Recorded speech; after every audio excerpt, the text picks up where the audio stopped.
Good afternoon, everybody, and welcome back to another video. My name is Tom. Thank you for joining me. You're here with me in the Bolt EUV. We're cruising up to a pharmacy to pick up a prescription, and we are slowly making our way there. Nothing crazy, no rush or anything like that. But as you can see, we got about 75% state of charge, about 165 miles or so on the range estimator. Pretty animation there. You can probably see that I don't have my third display with me.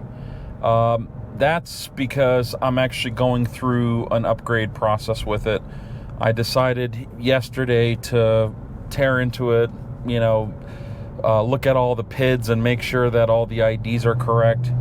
I may have mentioned that I had a suspicion in one of my other videos. I had a suspicion that a couple of the boxes were reading the same exact values, and I thought maybe they were incorrect. So I looked around yesterday. I dug through the list of IDs, but I didn't find anything. So maybe it was just a coincidence that those two different sets of boxes had the same temperature information in them. It might just be the same sensor that's gathering the reading. So either way, it's not a big deal or anything. It's just something to contend with. We are, like I said, cruising up this highway up to the pharmacy. We ended up getting stuck a few times with the pharmacy at Walmart or CVS, so we end up having to do a road trip that's about 30 miles each way to get certain prescriptions filled. So it's no big deal. Actually, I prefer it. I like it. I like the solace of the drive, and it actually works out really well.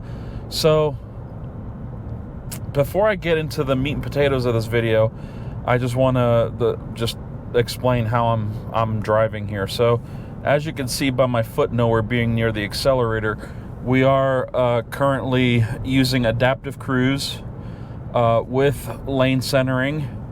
It sort of works. I wouldn't rely on it. The lane centering is kind of tricky, because if I start veering towards the center, it waits until it hits the line before it pulls the wheel back over. So I don't know if you saw that, but here, let's try this again.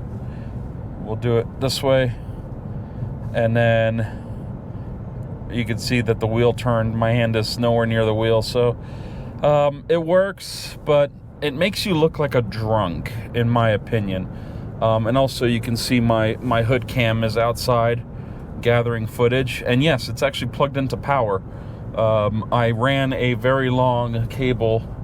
It's actually running to the charger that's in the back seat, or in the back footwell, but that's what's actually powering that camera up there. It actually works out really well. So, and it's a weather resistant cable.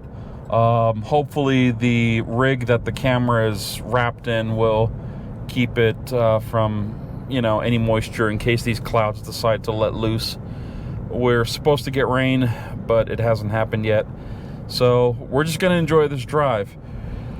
But before I let you guys go and let you enjoy the driving footage, I was hoping to ask if you guys as a whole have had any experiences with major retailers, like Amazon and a few other places. Now, Amazon is kind of a boat all by itself, just because of the fact that, it's a lot of retailers all in one boat.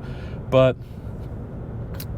have you guys had issues with being able to get basic things? Now, I'm not talking about like custom ordered stuff. I'm talking about like, hey, I would like to order something that I've been ordering for 3 years, and you get some kind of an automated excuse saying, hey, we can't fill orders, or hey, we can't do this, or we can't do that, or we'll send you this instead. And then you open it up and you're like, what is this? I didn't order this. And you have to deal with their returns policy.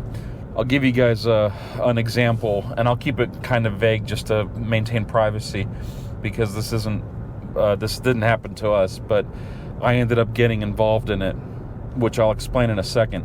So we were at a family dinner, and my mom had mentioned to me that somebody in our family had ordered something from Amazon. They, went through the whole process. They paid for it, and then a few days later, Amazon did the thing where they send you a message saying, hey, your item's been delivered. Well, in this person's case, the item said that it was handed to the resident. Sometimes UPS or FedEx, if they see you out on the street, they'll just hand it to you. The problem is this person never received the item. And so, God, I've been a Prime member for 20 years, 18 years or whatever, the whole time that I was living in California, at least, for sure.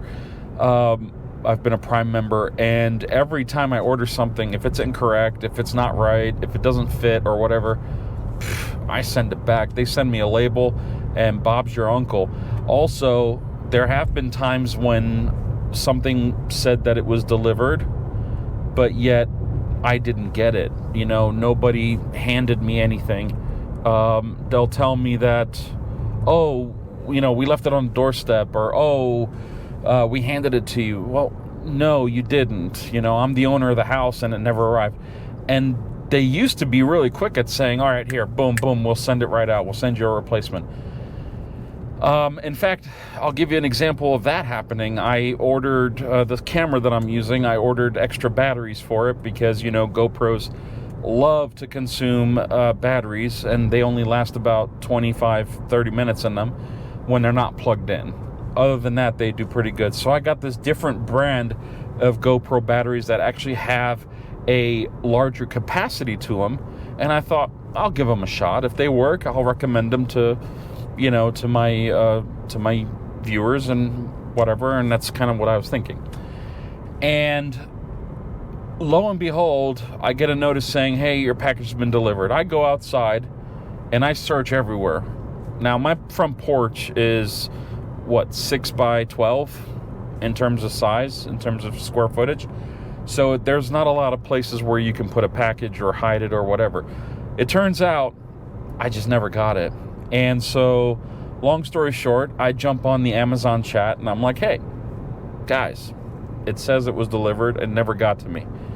Immediately, within minutes, 3, 4, 5 minutes, I got a confirmation that another set was sent to me.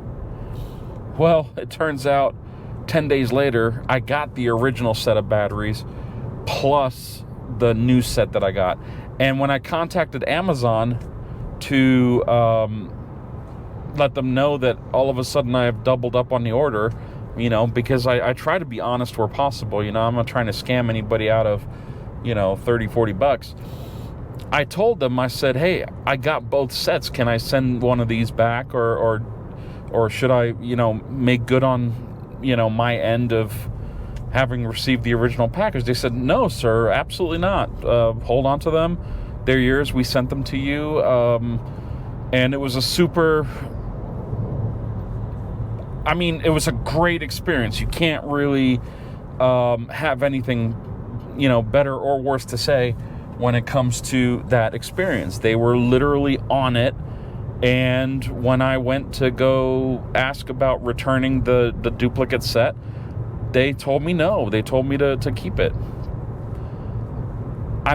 Seriously, I was a really happy camper with that. So going back to the story that my mom was saying, that happened to our family member, my mom found out from this person that they had ordered some kind of an item, a product for bedding. I don't know if it was a sheet or a comforter or something. And they had spent about $30 on it. They had tried to reach out to Amazon through the portal, and they literally denied all of it. They actually threw rules and regulations, like a PDF, like a link to a PDF that limits Amazon's liability when it comes to shipping and handling and stuff like that. And so my mom asked me to look at it, and I said, well, that doesn't sound like Amazon, customer service. It doesn't sound like anything that we're used to. And fast forward, a few days, I show up with my laptop. I said, hey, let me talk to these to the Amazon chat team, to the support team through chat, and see what I can do. Wouldn't you know it, they threw the same exact legalese at me. They literally said they were not liable. They literally said that they followed their policies to a T, and they will not be issuing a refund. Their investigation concluded that the package was handed to the recipient. And I'm like, dude, I'm sitting with the recipient. The recipient did not get it. It was never handed to them. That was a lie. And they're basically ended up calling me a liar, saying that I'm trying to scam Amazon out of $30 or whatever it was. I was literally taken aback, because that battery issue that I just told you guys about happened in January. It was probably like the second or third week of January that I decided to order more batteries. And it wasn't that, not a lot of time has passed since those two events transpired. If it was, 21 to 25 days between the two incidents, I'd be surprised. But here's my point. Why did this happen? I've never, in the history of dealing with Amazon, have I ever had this kind of an experience from them. I've never been, called a liar and a potential thief trying to scam Amazon of $30. And guys, I got this in writing too. This is the part that kicks me. I actually copied out the chat because I thought we would do something about it. The person that this happened to, they just cut it as a loss, and they went someplace else and they bought the same exact thing for the same price, and everything was all right. They received it and there was no problem. But have you guys had any issues with retailers pulling stunts like this, especially ones that historically have been really good about honoring, customer service and, helping the customer, et cetera, et cetera? God, the amount of stuff that I have either not received from Amazon and then had to reorder it, God, I can't even quantify it. I don't think I can count it on, 5 hands, as many times as that has happened over the last 20 years. So let me know. I'm just curious. I just feel like this world is falling apart. These last few days I've been mentioning how stressed out I've been and how my head is just coming unglued. And I'll share with you guys some of those issues. We had our primary care physician quit. I guess she announced it right before Christmas that she was leaving her practice, and that was it. And we were given a very short list of, primary care physician. You can't even call it primary care physician because we don't have an HMO anymore. We have some kind of a strange Blue Cross Blue Shield insurance. It doesn't matter. That's neither here nor there. But I wanted to, obviously change doctors, and we got a new doctor in a pinch because we needed some prescriptions filled.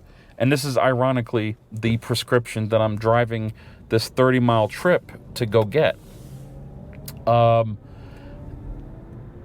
Yeah, I don't even know where to wrap I don't even know where to begin with this one. So we get a new doctor.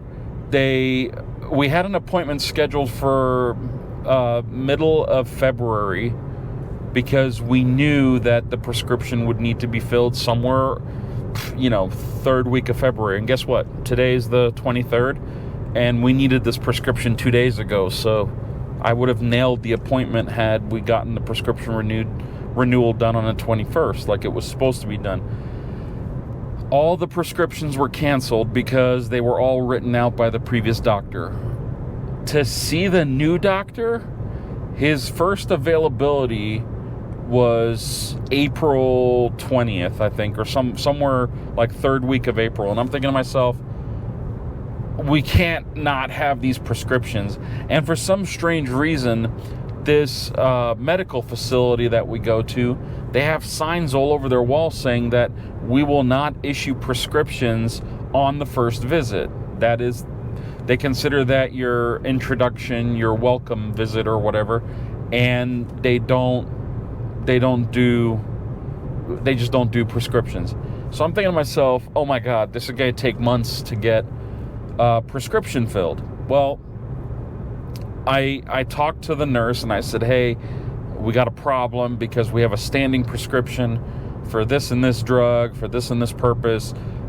We had a prescription previously written, but because the previous doctor is no longer in the practice, we have to redo everything and start over. And she said, well, okay, since you've had a standing prescription, we'll make an exception and we'll issue the prescription. So they issued the prescription yesterday, 2 days ago, it doesn't matter.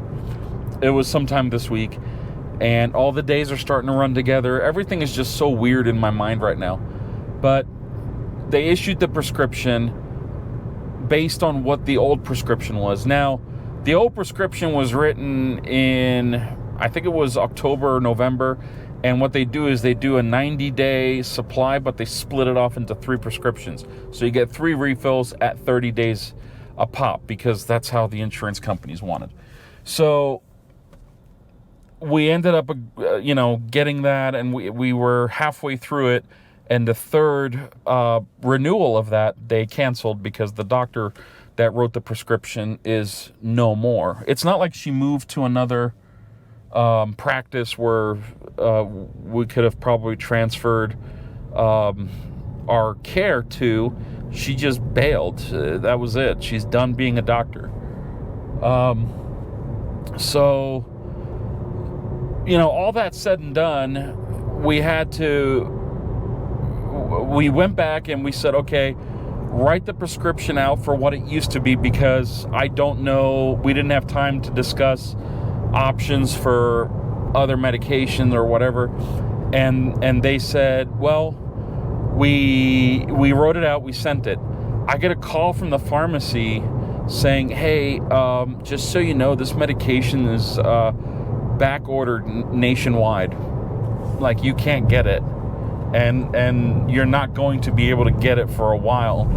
And I'm thinking to myself, I wonder why that is. Well, it turns out that big pharmas are now having a hard time getting raw materials to conduct their formulations. They can't make medications with materials that they can't get. So I don't know if that's the state of the world or if it's just big business or whatever, but I have a feeling that this is part of that whole worldwide meltdown, and I feel like literally the world is coming apart at the seams, and not too many people are talking about it. For one, the pandemic came and went. We figured out what the issues were, and we figured out how to sort of resolve them. Now, obviously, big business takes decades to change the way they do things.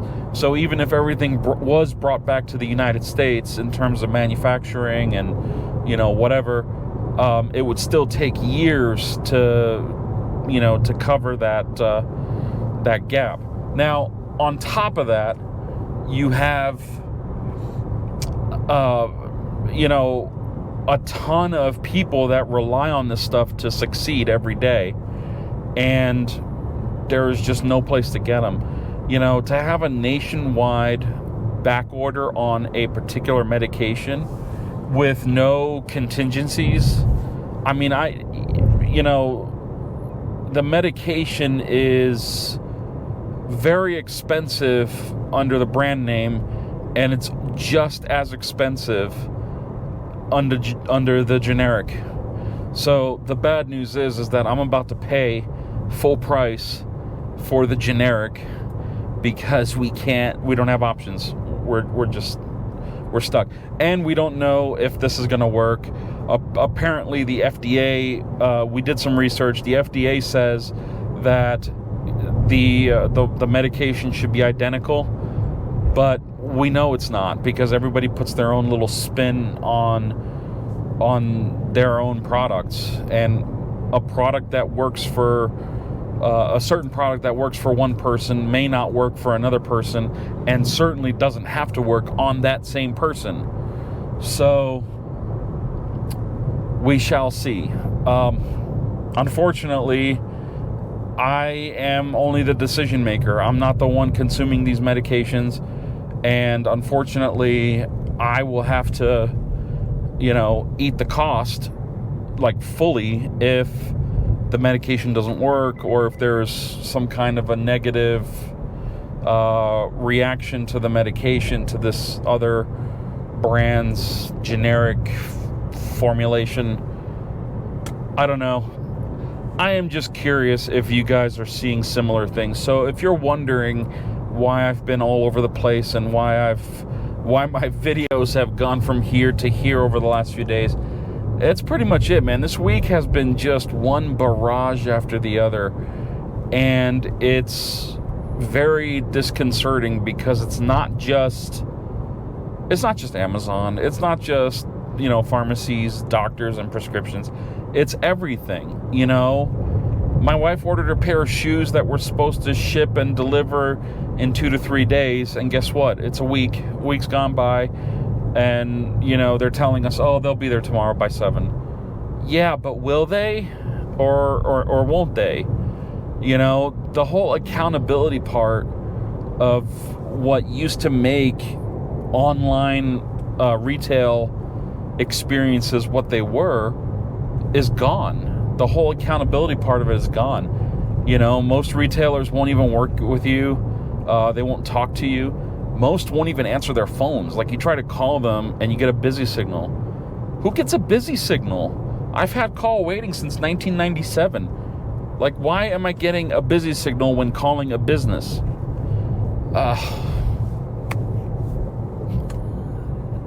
How's this for a rant? No, but go down below and leave me your thoughts. Let me know if you guys are seeing similar things, or if it's just an isolated incident in this part of the world. Because if it's just this part of South Carolina, it's not. Because, come on, face it, Amazon's not in South Carolina. My doctor might be, but that doesn't mean that the big pharmas that create the meds are, So just let me know if you guys have experienced, weird stuff like this, for yourself. And, if you're willing to share your story with me, I'd love to read it down below. Certainly have a conversation about it, because I feel like this is a bigger issue that is either just unfolding or things are about to get serious. Now, the other thing I could say, the other thing that I should say, more than anything else, is I wonder if just the whole post-pandemic remote work from home, all the stuff that's happening with big tech, where they're firing, tens of thousands of people for no other reason than because they can. I don't know if any of this has any influence on what's happening there. Like, are these companies all firing people and they're just not announcing it because, well, they don't have to, or they're privately owned, so they don't have to disclose whether or not they canned 18,000 employees like Amazon did, or the thousands of employees that Facebook let go, and not to mention the mass firing at Twitter that Elon spearheaded. It is what it is, but I'm just curious if the bigger picture is addressed, that, with less bodies fulfilling certain job responsibilities, that you're now letting the customers suffer. Because, yeah, this is this is stressful enough as it is, and life as a whole is challenging, and now you're just adding to it for no other reason than what? You're trying to prove a point that you want your employees back in the office? Well, cool. But that doesn't do anything for me again. So, okay. I'm here at the pharmacy. I'm going to go inside. You guys, in the meantime, go down there, leave me your thoughts, and then we'll resume the conversation down in the comments, because I think this is a bigger issue that is starting, and I think a lot of this also was what made my experience with the Bolt EV so challenging. I know I mentioned in the past that I had dealt with turnover at GM, specifically with the buyback coordinators. I think I went through like 6 or 7 of them, all within, I don't know, 3 or 4 months. So, as crazy as that sounds, it's all part of the same thing. So, I just want to, keep in touch with reality, and as such, I came on here to talk to you guys. Leave me your thoughts down below, and we'll further the conversation. Until next time, I guess, have a good one, and as always, thanks for watching. Bye-bye.